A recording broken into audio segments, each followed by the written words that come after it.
भारत की चुनाव प्रणाली। हमारे देश में लोकसभा और विधानसभा यानी असेंबली चुनाव नियमित रूप से 5 वर्षों के पश्चात होते हैं। इन्हें आम चुनाव कहते हैं। निर्वाचित प्रतिनिधियों का कार्यकाल 5 वर्षों के पश्चात समाप्त हो जाता है। किसी भी निर्वाचन क्षेत्र में किसी सदस्य की मृत्यु या त्याग पत्र के कारण होने वाले रिक्त स्थान को भरने के लिए आयोजित चुनाव को उपचुनाव कहा जाता है। चुनाव क्षेत्र। चुनाव के उद्देश्य से हमारे देश को अनेक क्षेत्रों में बांटा गया है। इन्हें निर्वाचन क्षेत्र कहा जाता है। लोकसभा चुनावों के लिए हमारे देश को 543 निर्वाचन क्षेत्रों में बांटा गया है। एक क्षेत्र में निवास करने वाले मतदाता अपने प्रतिनिधि का चुनाव करते हैं।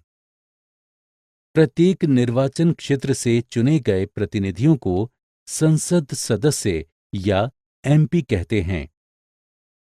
इसी प्रकार से विधानसभा चुनावों के लिए एक राज्य को विधानसभा क्षेत्रों में बांटा जाता है और निर्वाचित प्रतिनिधि को विधानसभा का सदस्य या विधायक या एमएलए कहा जाता है।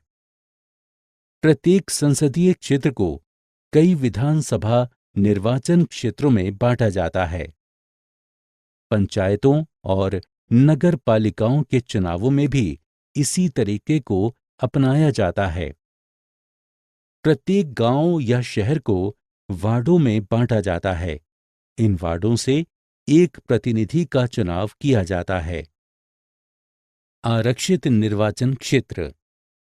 हमारे संविधान के निर्माताओं ने चुनाव लड़ने के लिए कमजोर वर्गों को उचित अवसर प्रदान करने के उद्देश्य से अनुसूचित जातियों या अनुसूचित जनजातियों के लिए आरक्षित निर्वाचन क्षेत्रों का प्रावधान किया है।